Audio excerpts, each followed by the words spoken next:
You either love it or you don't. That is the question you must ask yourself every single day. Some days are busy and some days are not, but will it stop you from trying?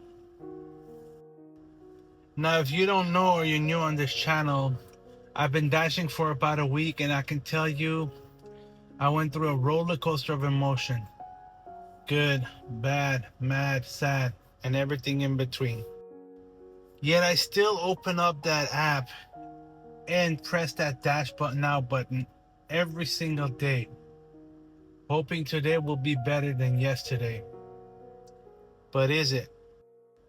Now I know I've been speaking more recently than actually showing you my daily dashing, but I want to come out of my shell and show you the real person behind this camera.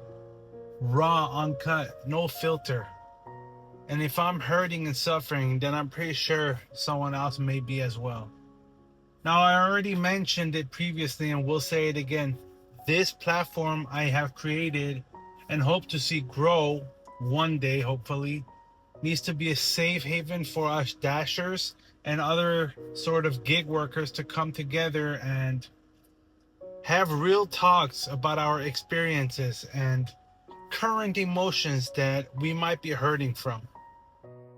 Listen, we live at a time where we need to be united, not divided, in this unfair economy we're currently all suffering from.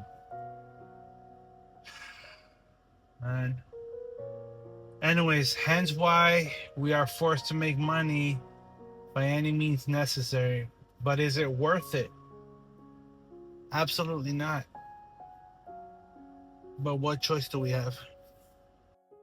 And I know some of you or some other people in your life will always tell you, well, oh, look for a job opportunity out there.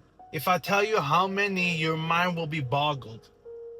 God knows I tried. Even if others don't, then so be it. To each their own. I don't need to prove to y'all, and y'all don't need to prove it to me or them. Everyone knows the effort they put into it for themselves, me included. But at what point do we just give up? People will say never, because if we do, we're called weak, fragile, pessimistic, even. But it feels as if we're stuck at times and at a standstill, if you will. So how do we pass through it? Do we drive through it? Do we go over it? I don't know, man. Do we climb above it, or do we just turn back around? Well, that is for you to decide, not me. And yes, at times it may be just luck, but is it luck perhaps? Well, yes, it may be, but how can we receive some of it? So all we do is come out, try and try and try just to survive. But are we? Who do we speak with? Do we speak to DoorDash? Do we speak to Uber Eats? Do we speak to Grubhub? And all the other gigs app paying measly wages to the drivers doing the work outside and making their company rich? Literally, it's like we're working like a regular job, but we're considered independent contractors, 1099 workers. But we're literally working for those companies and making them richer while we get like maybe a 5% of that return. I know not everyone has had bad experiences. Many people may be making good money doing it, but excluding y'all, what about the rest? Maybe we're less fortunate, going back to the luck aspects of it. Or do they know something the rest of us don't? Maybe they beat the algorithm at its own game, but keep it to themselves to benefit themselves and cast everyone else out. Are you guys gatekeeping it? If you are, then I don't know what to tell you, man. You see people suffering, and you guys are not providing any assistance at all. Honestly, I was just gonna dash today, but I haven't driven for 2 days. I was just tired and frustrated after my recent dashing days and decided not to waste any more time and gas without being able to pocket any money. Results may vary, but I've been applying tips and tricks that I've learned recently, which I shared I think 2 or 3 videos ago actually. Check it out if you haven't yet. But at this point, I do believe the market I am in, or the city or state that I am in, is extremely oversaturated. Now, on my last dashing day, I actually met another dasher or another lady that was doing food deliveries around my age at the Wingstop that I've received an order from. And as you know, Wingstop from my previous videos, once you walk in, you probably have to wait until your order is ready. I introduced myself and we got to speaking a little bit, and she told me that she's been looking for another job about 2, 3, 4 months already without any luck. I can relate.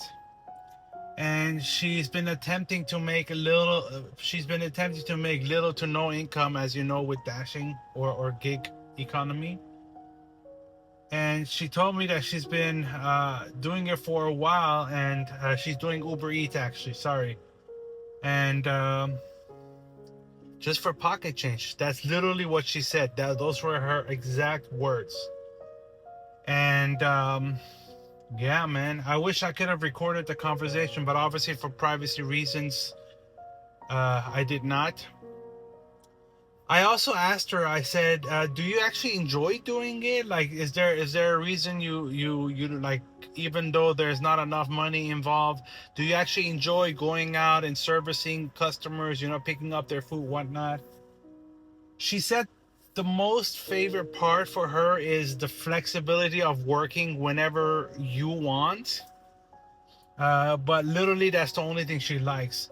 She said everything else she totally despises.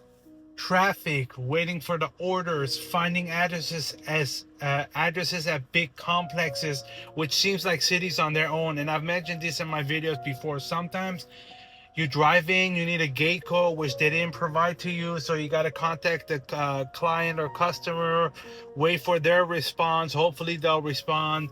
And then once you enter, they have like 27 buildings in one strip of land. You got to go around and look for specific building numbers that might be 3, 4 stories high. No elevator. You got to go upstairs. You got to try to find parking where they're not going to tow your car. And it's just, yeah, just complexes which seem like cities of their own. And obviously, most importantly, the revenue, which on a good day will literally only cover the driven days gas, and that's excluding the maintenance, which I've also told about, which I also spoke about a few times in these videos. Now listen, guys, I don't want to keep boring you guys with these talking videos, but my channel is about being raw, uncut, and unfiltered. So I am speaking about my experiences as well as others, so you guys can hopefully see the reality, at least in my market, city, or state. And hopefully get value from it that may help you decide if you want to start gig apping or not, right? Now, again, it might vary in your area, but in my area, based off of my experience and the lady's experience that I mentioned earlier, we are very, very overcrowded and oversaturated, okay? And if that is the case and you guys are gaining value from this video, please subscribe, like, and share so that others can see as well, and hopefully be able to gain some of that value as well. That might help them hopefully decide if they want to start doing it, or if they've been doing it, to kind of maybe rethink their strategy, or just if they want to maybe see if they can use other gig apps that might be paying them more. Now, if I stumble on any of these gig apps that might be paying more than the measly wages we're getting with these food deliveries, then I'll definitely come over here and I'll let you guys know, okay? Now, I know I've been diving and dwelling on this topic for about approximately 2 videos now. But I wanted to reach as many people as it hopefully can. As God willing, this channel will start growing a little bit and more people will have access to these videos. So it can potentially help them decide if it's something they might want to or are considering of doing. Again, as I mentioned on my previous video, as I was venting to you guys, I'm in no shape or form allowed to tell you or even sway your decision of if you want a gig app or not. That is for you to decide, obviously. But I want to be absolutely transparent when it comes to my experiences, right? I mean, the proof is in the pudding. You guys can go back and watch some of my videos, and if you don't want to watch the whole thing, by all means just skip to the end where I actually give you my total amount of money earned that day, and I will let you be the judge. And mind you, I am currently in Houston, Texas, which is a big city in Texas, one of the big cities in Texas. So it should be quite busier than what you might see in my videos. But again, overcrowded and oversaturated, as me and the lady I spoke to and spoke about in this video have shared amongst each other. It's very, very overcrowded and oversaturated, where some of the DoorDash drivers or even Uber Eats drivers are higher ranked than the others. So they knock out all the good orders and we are literally left with the scraps or the crumbs, as they would say. Some would say the crumbs of the orders that we may receive, me and her. I honestly don't know, man. At this point, I'm just like, okay, let's keep trying. Let's keep trying. I just keep trying and keep applying to jobs and applying the tips and tricks that I've also shared, as I mentioned earlier in my 2 previous videos ago, or last video that I posted. And yeah, to no avail, man, to no avail. I'm still on a daily basis, maybe on a good day, $25-$30, and that's with declining all the good orders, all the bad orders. I mean, I declined so much that my acceptance rate went from 90% to, I think I'm sitting at like 40. Literally half of it, I declined half of the orders to reach from 80 acceptance rate up to 40. And from I was gold. From gold I went to silver, and I think I even lost my silver status because I continued declining all the trash gibberish orders. So yeah, I mean, I've just been trying, man. I tried different times, and unfortunately I'm a person wearing correctional lenses, so I can't really drive at night because my eyesight or my vision is not good. So it's harder for me to find certain addresses, especially in those buildings that I mentioned, those big apartment complexes or townhomes or whatever that are like cities of their own. Yeah, man, it's just a lot of my problems might be stemming from the fact that yeah, man, there's multiple problems, man.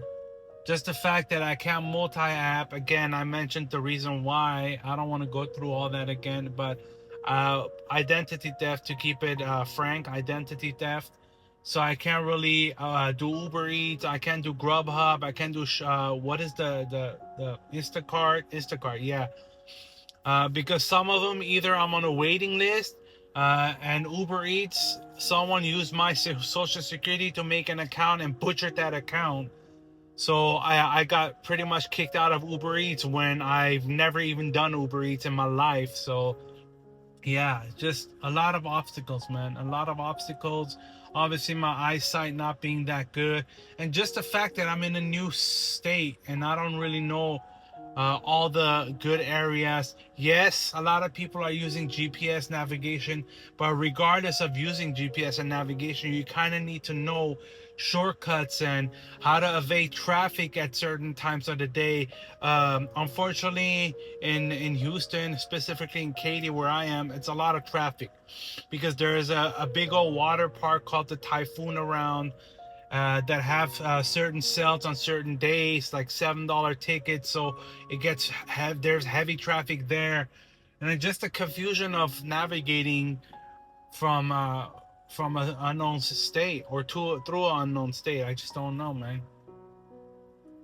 I just don't know, man. I don't know. Honestly, I don't know, man. I don't want to give up and I don't want to lose hope, but I'm getting there. I'm getting there. I mean, keep praying, keep pushing, keep being optimistic, but the lighter seems to be dimming down every time I get closer to the end of the tunnel. When I'm thinking, oh, I'm about to reach it, boom, it dims a little bit. Or there's a massive setback where I just go back again. And I don't know, man. I don't know. I don't know. Again, I'm just trying to be transparent. I'm trying to be as raw, uncut, and unfiltered as I can be. That's why you guys are getting my real reaction. And it's not the first time. It's my second video already, third video that I've been in this state of mind. So what does that tell you? That tells you there isn't really any difference. Keep applying for jobs. I've been doing it physically. I've driven around town. Wherever it says hiring, I went in there. They asked me, what is your experience? I give them my experience. Well, that experience is not going to help in this work. I said, okay, no problem. I'm willing to get the proper training and receive all the tips and tricks to actually be able to do this job. No, I'm sorry, sir. We're looking for an experienced X and Y and Z. So, yeah, man. I mean, I don't even know. Indeed is not even giving me any new job recommendations. I mean, I read on my entire LinkedIn profile from A to Z and nada, man. I just don't know. I'm literally debating. I'm literally debating whether if I should go back to California or not, because over there I know I can contact some of my ex-colleagues, some of my friends, and I'm pretty sure they have jobs that they could give me. I just don't want to be that person to give up, man. I'm really not that person, but I'm getting there. I'm getting there, man. Listen, long story short, the past few months of being in Houston, Texas has taught me two things that I wish I knew before coming. First and most important, you must have some sort of substantial amount of money with you to take before you come to another state. And not because of the living expenses being expensive, but because it will take you a while to find a job. As you can tell, I've been here for 4 or 5 months already. No luck. The second thing I've learned is if you can, before you move, have some sort of a job lined up before actually leaving the state you might be leaving from.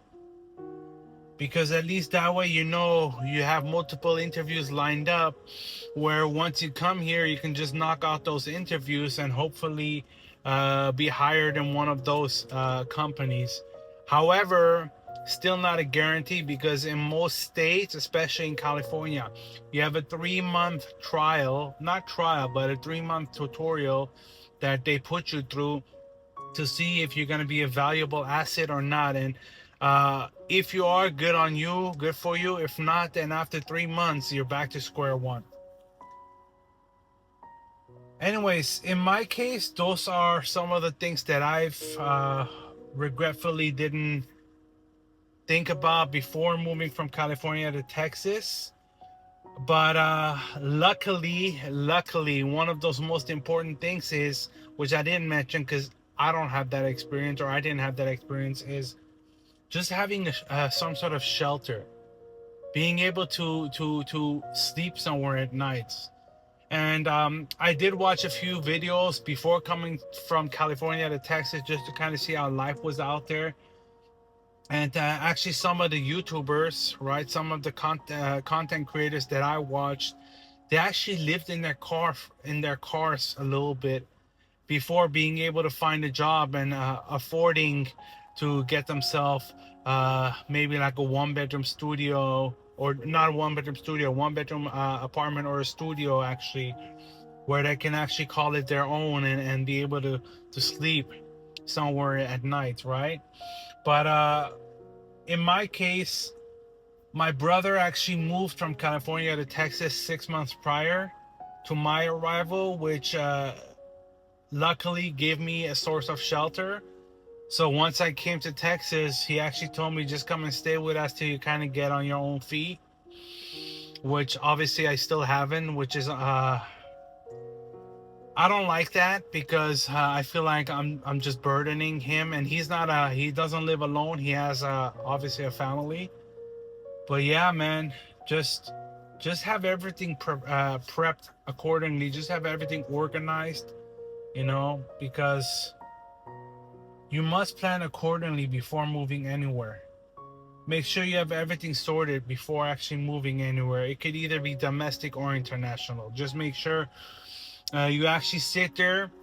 If you want to do it mentally, if you want to do it physically, get a piece of paper, write everything down that you might seek over there, or you might look for, or might need over there. Just write it on a piece of paper and go down the list. Okay, do I have a job lined up? Check mark. Do I have a house where I can stay? Do I have anybody I can contact once I land that might give me a place to stay, or I might have a job for me? Check mark. Do I have is my car there? Obviously, if you have a car, you don't want to leave it where you are at, because you have to tow it out there to hopefully be able to transport yourself to work or wherever you might want to go, right? Obviously in the state. So check mark that. All that requires money, which is why you need a substantial amount of money before moving from state to state or domestic to international, because you need money to get you the basic essentials, right? Just a place where you can be. It can even be a hotel, right? You need to find a hotel to stay in a couple of hopefully days, weeks, not no more than months, no more than few months, because it's hotels are gonna eventually start getting expensive once your funds run out and you can't find a job, right? I don't know, man. I don't know. Again, I was fortunate enough to have a brother that, just said, come on, stay with us till you can get on your own 2 feet, till you can stand on your own 10 toes. And I've been trying, man. I've been trying. Poor guys keep telling me, hey, man, what's going on? What happened? Where's your job? Are you looking? Are you finding it? I keep telling him the same thing over and over again, and he kind of understood that I'm getting frustrated as well. So he actually stopped asking me, but he checks in on me once in a while. Hey, like, any news on any of these jobs you apply for? And it's usually always a hard no, because I never got a call back. So I don't know, man. Anyways, I don't wanna give you guys a headache, but yeah, I just want you guys to really just be organized. If you want to start dashing, if you want to start doing gig apps, just make sure you know what you're getting into. If you want to move, make sure what you're getting into. Make sure you plan everything out accordingly. Make sure you figure it out before you actually make that move. Make sure you write it down, or if you're a mental I don't know what they call it, a mental learner or mental thinker, whatever.